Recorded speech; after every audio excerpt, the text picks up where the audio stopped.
그래서 녹내장은 간단하게 정의하면은 안압과 연관이 되어서 눈 속에 있는 시신경이 손상이 되고 그로 인해서 시야가 점점 좁아지는 병입니다. 그래서 이런 백내장은 수술적으로 요즘은 완치가 될 수 있기 때문에 상대적으로 녹내장에 비해서는 그렇게 심각한 질환이 아니고요. 녹내장 같은 경우는 이 시신경, 신경 자체가 손상이 되기 때문에 백내장보다 심각한 질환이라고 생각을 하시면 되겠습니다. 초기 녹내장은 환자가 본인이 못 느끼실 수도 있고요. 보통 심하게 이제 본인이 자각을 할 정도가 되면은 보통 중기에서 말기쯤으로 넘어가는 경우가 많습니다. 그래서 이게 그 얘기고요. 정상 범위라도 녹내장이 생기는 이유는 이제 우리가 상대적으로 정상 범위에서도 녹내장에 취약한 인종이라 그렇습니다. 반갑습니다. 여기 와주셔서 감사합니다. 저는 올해부터 이제 좋은강안병원에서 녹내장의 진료를 맡게 된 박찬금이라고 합니다. 그래서 녹내장에 대해서 뭐 여러분 한 번쯤 들어보셨을지 모르겠습니다.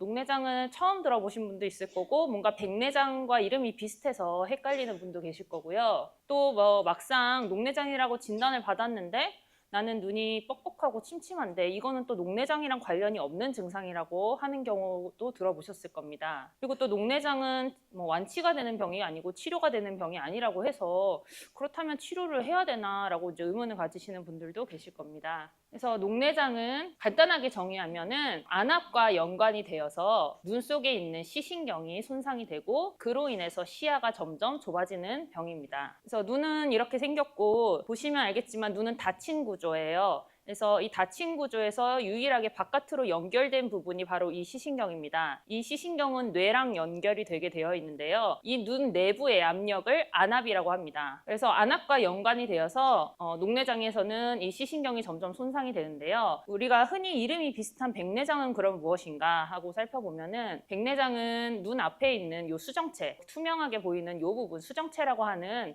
눈 안에 있는 천연 렌즈입니다. 렌즈 역할을 하는 부분이 나이가 들면서 점점 혼탁하게 변하는 것이 백내장이고요. 사실 이름은 비슷하지만 백내장과 녹내장은 서로 연관이 없는 질환이고 생기는 부위도 다릅니다. 위에 보시는 사진은 백내장 이제 환자의 그 수정체를 보여주는 거고 백내장이 아주 많이 진행하게 되면은 이런 식으로 이 수정체가 하얗게 변해서 옛날에는 이거를 보고 백내장이라고 이름을 지었습니다. 그래서 이런 백내장은 수술적으로 요즘은 완치가 될 수 있기 때문에 상대적으로 녹내장에 비해서는 그렇게 심각한 질환이 아니고요. 녹내장 같은 경우는 이 시신경, 신경 자체가 손상이 되기 때문에 백내장보다 심각한 질환이라고 생각을 하시면 되겠습니다. 앞에서 봤던 이 시신경을 아까는 이렇게 세로로 자른 그림이라면 이번에는 정면에서 본 사진이라고 생각을 하시면 되겠고요. 녹내장에 의해서 이렇게 시신경에 있는 안쪽에 비어있는 요 하얗게 보이는 부분이 실제적으로도 신경이 없는 부분이거든요. 이 부분을 시신경 유도 함몰이라고 하는데 녹내장이 진행하면 진행할수록 이렇게 시신경 유도 함몰이 점점 시신경에서 차지하는 비율이 높게 됩니다.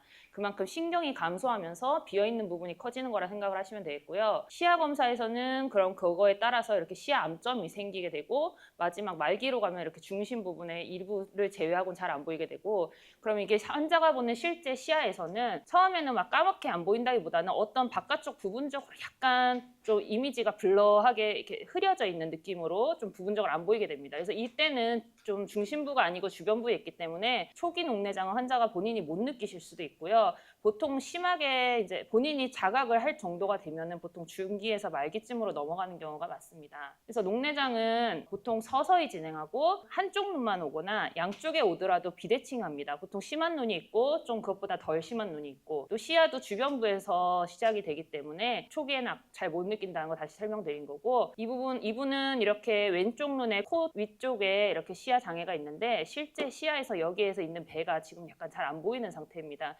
근데 이거를 얼핏 보면은 잘 못 느끼실 수가 있겠고 또 사람이 양쪽 눈을 뜨고 살기 때문에 이쪽 시야가 좀 문제가 있어도 오른쪽 눈이 또 보완을 해서 본인은 양쪽 눈으로 뜨고 있을 때 좀 잘 못 느끼기도 합니다. 그래서 이렇게 좀 잘 못 느끼는 시야 장애가 처음에 초창기에는 생기는데 갑자기 급격하게 확 증상이 심하게 오는 녹내장도 있습니다. 그런 걸 이제 급성 녹내장이라고 하는데요. 갑자기 급격하게 안압이 상승을 하면서 통증이랑 이제 충혈이랑 시야 흐림을 호소를 하는 겁니다. 이런 건 일반적인 타입보다는 이제 조금 녹내장이 특수한 타입이라서 뒤에서 다시 한번 설명을 드리겠습니다. 이제 눈이 녹내장 환자분들 중에서 이제 통증이 있는데 이게 녹내장이랑 연관되어 있는 건지 좀 궁금해하시는 분들이 있는데요. 대부분 녹내장은 통증을 동반하지 않습니다. 그래서 이런 통증은 녹내장이 아닌 경우가 제일 많고요. 안과에 오시면서 이제 안구의 통증을 호소하시는 분들에서 가장 많은 빈도수는 사실 안구 건조증이나 혹은 눈피로 때문입니다. 이게 이제 좀 심해지면은 검은 동자 표면에 각막이라고 하는 검은 자 표면에 이렇게 상처가 지금 염색 검사에서 염색이 되어 있는 건데요. 이런 것들이 이제 동반되고 그거 외에 이제 통증을 자주 유발할 수 있는 거가 이제 눈 안에 포도막염이라고 하는 염증이 눈 속안에 있는 경우에도 이런 식으로 통증이 올 수 있고 마지막으로 낮은 빈도가 높은 안압으로 통증이 생기는 경우입니다. 그래서 사실 안압이 올라가는 것 자체는 아주 심각하게 안압이 막 50% 2배 이상 올라가지 않는 이상은 본인이 느낄 수 있는 통증으로 나타나지는 않고요. 대다수가 건조증이나 아니면은 뭐 눈의 상처나 아니면 염증 같은 질환으로 통증이 오는 거지 녹내장으로서는 통증이 잘 안 온다고 생각을 하시면 되겠습니다.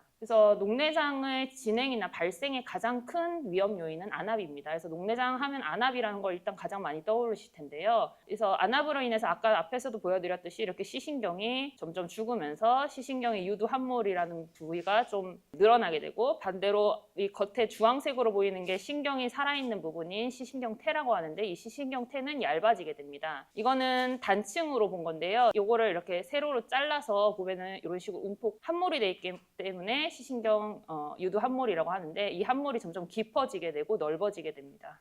높은 안압은 사실 절대적인 수치는 아니에요. 사람에 따라 다릅니다. 어떤 사람이냐에 따라서 나이랑도 관련이 있고요. 또 이 사람이 근시가 있느냐 없느냐랑도 상관이 있고 가족력이 있는 것, 유전적인 요인이겠죠. 그다음에 인종별로도 좀 차이가 있습니다. 그래서 각각의 높은 안압에 대한 정의는 다르다는 거고요. 안압은 정상이라고 할 때 보통 10에서 20이라는 범위를 쓰는데요. 이게 병이 생기고 안 생기고의 정상, 비정상의 개념은 아닙니다. 그냥 수학적인 의미에서 인구의 안압을 이렇게 쭉 나열을 해봤을 때 95%는 요 10에서 20 사이에 있더라. 요거를 그냥 우리가 정상이라고 칭한 거고 실제로 이 범위 안에서도 녹내장이 생기기도 합니다. 그래서 여기서 이제 이 상대적이라는 개념이 요겁니다. 이제 상대적으로 강한 눈에서는 25의 높은 안압이라도 녹내장이 안 생기는 경우도 있는데요. 상대적으로 약한 눈한테서는 15 정도의 정상 안압 범위인데도 불구하고 이렇게 녹내장이 생기기도 합니다. 흔히 이제 술이 강한 분들은 소주 한 병을 드셔도 취하지가 않고 약한 분들은 한두 잔을 마셔도 취하는 거랑 마찬가지 개념이라고 생각을 하시면 되겠어요. 그래서 이게 그 얘기고요. 정상 범위라도 녹내장이 생기는 이유는 이제 우리가 상대적으로 정상 범위에서도 녹내장에 취약한 인종이라 그렇습니다. 그래서 정상 범위라는 거는 아까 수학적인 기준일 뿐이고 이제 녹내장이 생긴 사람한테는 사실은 위험할 수도 있는 안압의 범위라는 거죠. 정상 범위인데도 그럼 치료를 어떻게 하냐? 똑같습니다. 안압을 낮춥니다. 그래서 상대적으로 시신경이 더 취약하지만 처음 안압보다 안압을 더 낮춰야지 진행이 멈춥니다. 그래서 안압 외적인 요건도 있지만 대부분은 부가적인 역할이기 때문에 정상 안압이든 안압이 높은 녹내장이든 결국은 안압을 낮추는 게 치료의 핵심이라고 할 수 있겠습니다. 그 외에 안압 외의 인자들은 이제 또 고도 근시가 있겠습니다. 그래서 근시라는 거는 이제 우리가 사춘기 때 눈도 성장을 하면서 안구가 이렇게 길어지게 되는데요. 이게 상대적으로 많이 길어지게 되면은 근시가 발생을 합니다. 우리가 안경 도수가 이제 두껍게 학창 시절 때 쓰는 친구들을 보셨을 건데요. 그런 친구들은 이렇게 안구가 길고 이렇게 눈이 안구가 길어지면은 뒤쪽의 신경도 막 당겨지겠죠. 스트레치가 발생하게 됩니다. 그럼 이렇게 시신경에도 장력이 발생하고 망막신경에도 장력이 발생하면서 구조적인 왜곡이 발생하게 되고 그러면 녹내장에도 더 취약하게 됩니다. 근데 이거는 근시는 녹내장의 발생의 위험 인자긴 한데 또 상대적으로 녹내장이 진행은 또 느리게 되는 경우가 있습니다. 이거는 그런 근시 환자의 시야 검사를 보여준 예시인데요. 2012년부터 2019년까지 17년 동안 큰 변화가 없습니다. 그래서 이제 근시라고 해서 모두 녹내장이 빨리 진행하는 것은 아니고 또 오히려 녹내장은 있다고 해도 진행이 느리기도 한다. 이런 거를 보여주는 예시입니다. 그 외에 다른 인자로는 나이가 있겠습니다. 일단 40세 이상에서 발생률이 많이 올라가고요. 또 가족력도 연관이 있어서 가족력이 없는 사람보다는 발생 인자가 높다고 하겠습니다. 그 외에 알려진 위험 인자는 이제 혈압이 많이 낮거나 그리고 편두통이 있거나 손발이 찬 그런 레이노 증후군 같은 게 있는 분들한테서 좀 위험하다는 보고가 있고요. 그다음에 고혈압, 당뇨도 직접적은 아니지만 병의 진행에 어느 정도 연관이 있겠습니다.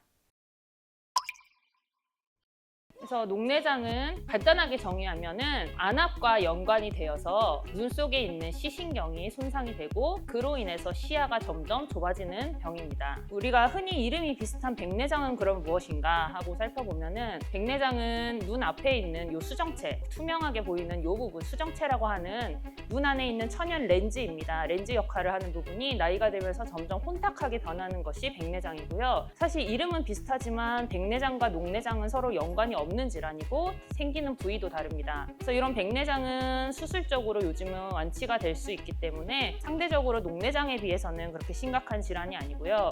녹내장 같은 경우는 이 시신경, 신경 자체가 손상이 되기 때문에 백내장보다 심각한 질환이라고 생각을 하시면 되겠습니다. 초기 녹내장은 환자가 본인이 못 느끼실 수도 있고요.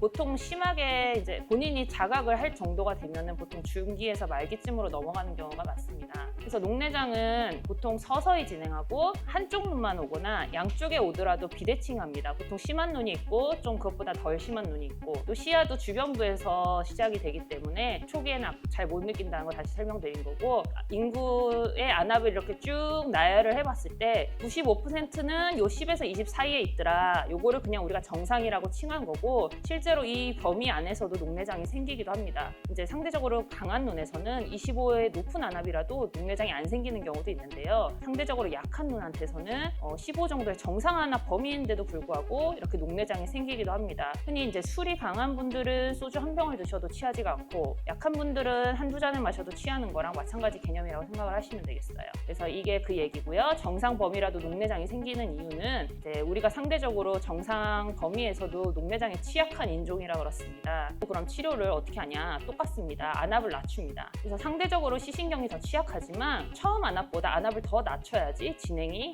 멈춥니다. 그래서 안압 외적인 요건도 있지만 대부분은 부가적인 역할이기 때문에 정상 안압이든 안압이 높은 녹내장이든 결국은 안압을 낮추는 게 치료의 핵심이라고 할 수 있겠습니다.